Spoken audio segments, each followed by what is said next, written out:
My next guest isn't convinced either. He's Mark Sanford. He's the Republican governor of South Carolina. Governor, we had John McCain on a minute ago saying, as things stand now, this stimulus plan should just be junked. What do you make of that? I applaud him for the stand that he's making, and I applaud a lot of other folks that made a stand similarly on the House side. And I think you're going to see a real push on the Senate side based on what they're hearing from the very American public that you just alluded to. People are genuinely worried, but they're even more worried about what may be prescribed in this stimulus plan.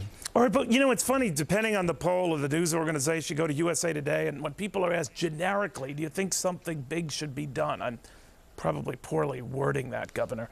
The overwhelming majority say, yeah, we need stimulus, we need something big. The devil is in the details, isn't it? It always is. That's the nature of the political process. But I think that the first part of the big that ought to be done is do no harm. And, you know, the saying is that those who don't learn from history are destined to repeat it. And what we saw in the late 20s and the early 30s, what we saw in the meltdown in Japan in the 90s, is these kinds of big stimulus packages, in fact, not proving the intended result that they're supposedly about, and in fact freezing up the very private capital, which is the real incubator of wealth and the real driver of our economic system. Too many people are standing on the sidelines now on the private side because they have no idea what the rules are going forward based on an ever increasing string of stimulus packages. All right, so if you had your druthers scrap this stimulus plan, I've talked to some Republicans, Governor, tell me they're afraid of looking like they're obstructionists. How do you console, comfort, advise them?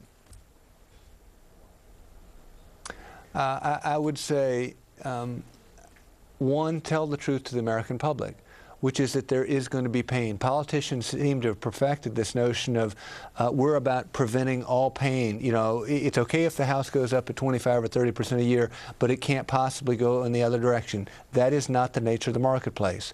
And the bottom line is that debt has grown at 3 times GDP, or 3 times the growth of the economy over the last 15 years.